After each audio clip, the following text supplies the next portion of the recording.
For 5 years, South Africa couldn't agree on one thing. Not politics, not the economy, not load shedding. Hugo Broos. Half the country wanted to build him a statue. The other half wanted to tear it down before it was even finished. And you know what? Hugo Broos himself told them exactly that. After qualifying for this World Cup, a fan ran up to him and said, "There was somebody who came to me and he said, 'Coach, they have to make a statue for you in South Africa.'" Broos looked at him and replied, "Build it with mud, so it can burn more easily when I lose." That single line tells you everything about this man, and about this story. Because in June 2026, at the biggest football tournament on earth, the Broos debate finally got its answer. Not a clean one, not a simple one, but an honest one. And that's what we're going to break down today. Welcome to Football Detailing, and let's get started. Cast your mind back to May 2021. South Africa had just endured one of the most embarrassing periods in Bafana Bafana history. Under Mofokeng, they failed to qualify for the 2021 Africa Cup of Nations, a tournament the country had actually hosted in 1996 and won. All they needed was a draw against Sudan. They lost 2-0. Maseko was sacked. The country was at rock bottom. Then SAFA announced their new coach, Hugo Broos, a 69-year-old Belgian, a man most South Africans had never heard of. His most recent high point had been winning the 2017 Africa Cup of Nations with Cameroon. But that was 3 years in the past, his contract there having ended in 2018. Since then, he'd had a brief role as sporting director at KV Oostende before going quiet. He hadn't managed a top club since being sacked by Anderlecht back in 2005. The internet didn't receive him kindly. He was called arrogant, out of touch. Some called him a plumber, basically implying he had no business being near a national team. And then Broos opened his mouth in his very first press conference, and the critics felt even more vindicated. He criticized the PSL. He said South African players weren't professional enough. He said he'd build a completely new team from scratch, built around youth and hunger, not reputation, which meant some very popular, very established names would not be called up. Bafana fans were furious. This outsider had just arrived and was already telling them their football was broken. What they didn't realize, he was right. Broos didn't just talk, he restructured everything.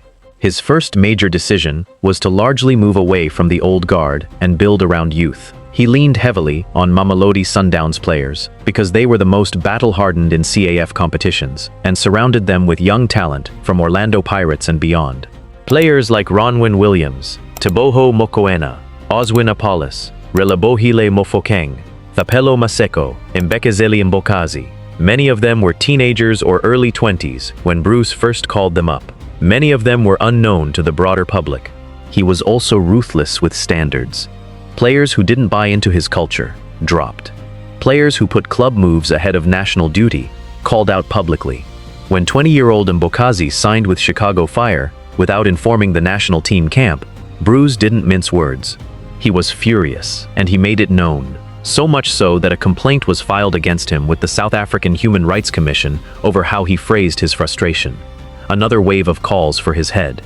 But through all of it, SAFA kept faith, and so did the players. Ronwen Williams, the captain, the heartbeat of this team, said it best. Coach Broos took over, and he promised we would be at the 2026 World Cup. We didn't want to let him down. We worked so hard as a team. We saw what qualification for the World Cup meant for South Africans. That is not the language of a dressing room that resented its coach. That is a group of young men who had completely bought in. By 2024, the noise was starting to shift. At the Africa Cup of Nations in Ivory Coast, the 2023 edition, played in early 2024, Bafana Bafana arrived as quiet underdogs and proceeded to eliminate the tournament favorites one by one. They knocked out Morocco in the round of 16. They beat Cape Verde on penalties in the quarterfinals, Ronwen Williams saving 4 spot kicks in one of the most extraordinary goalkeeping performances African football had seen in years. They reached the semi-finals, where Nigeria ended their run on penalties. But Bafana held on to claim third place, beating DR Congo 6-5 in a penalty shootout. It was South Africa's best AFCON finish since the year 2000.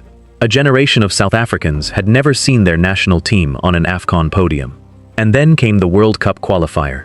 In October 2025, Bafana beat Rwanda 3-0 in front of a packed, deafening Johannesburg crowd to seal their place at the 2026 FIFA World Cup, South Africa's first World Cup in 16 years, and their first earned on merit since 2002. The statue crowd got louder, but football has a cruel memory. Earlier in 2026, a round of 16 exit at the AFCON in Morocco, losing 2-1 to Cameroon, brought the mud crowd back. Calls to replace Broos before the World Cup returned. Safa held firm. Broos would go to the World Cup. June 11, 2026. Mexico City, the Estadio Azteca. Here is where the story gets poetic. Hugo Broos had stood on that same pitch before, exactly 40 years earlier, as a player for Belgium at the 1986 World Cup, the tournament where his country finished fourth. Now, at 74 years old, he was back. Not as a player, as the man in charge of taking South Africa to war. But the war didn't go well, at least not at first. Broos set up in a cautious 5-3-2, leaving out both Oswin Apollos and teenage sensation Relebohile Mofokeng, his two most exciting, most creative players. Mexico ran out 2-0 winners, in a game that was more comfortable for the hosts than the scoreline suggested. Julian Quiñones in the 9th minute, Raúl Jiménez in the 67th. Bafana were also reduced to 9 men, making a difficult evening even worse. The reaction was volcanic. Teko Modise, Bafana legend, 2010 World Cup veteran, sat in the SuperSport studio and did not hold back. You can't come out and tell us as a country that things have been well. Which game were you watching? Kermit Erasmus wrote on X, even if it's true that the level is too high, how do you say that for the world to know? We can't believe in our boys more than you.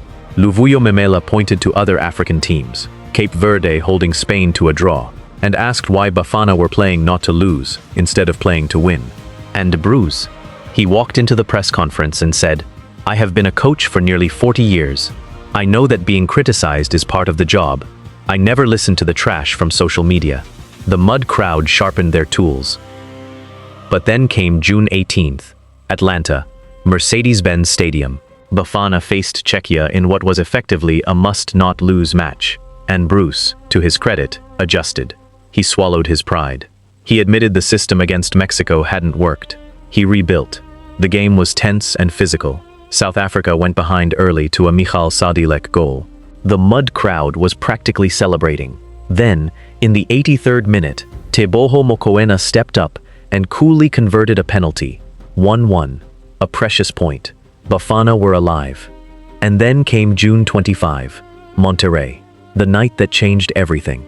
South Africa needed to beat South Korea. Nothing less would do. Broos made the calls the fans had been demanding. Mofokeng started. The familiar system was back. And Bafana Bafana played some of the best football the country had seen in a generation. They dominated. They pressed. They created chance after chance. And in the 63rd minute, Thapelo Maseko cut inside on his left foot, jinked past 2 Korean defenders, and curled the ball into the bottom corner.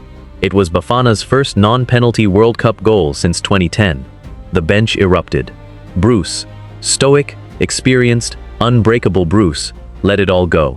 The celebration was raw, real, and completely earned. South Africa 1, South Korea 0. Bafana had reached the round of 32 of the FIFA World Cup for the first time in their history. Broos also became the oldest coach in World Cup history to win a match, 74 years and 75 days old. Pitso Mosimane called it a tactical masterclass. Ronwen Williams said it was a miracle built on 5 years of sacrifice. And Hugo Broos, the man they had wanted to fire, stood in the middle of it all.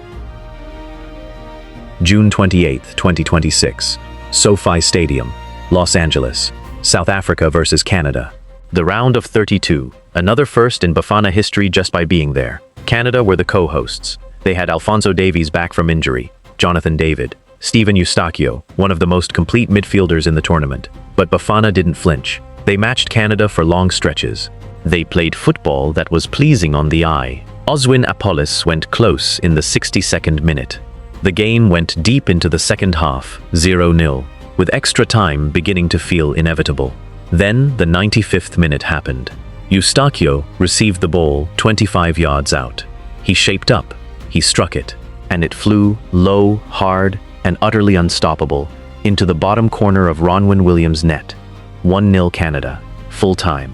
Bafana Bafana were out. South Africa's players were crestfallen. The fans in Los Angeles fell silent. And somewhere in that quiet, a 5-year journey came to its end. But here is what that 95th minute goal could not erase.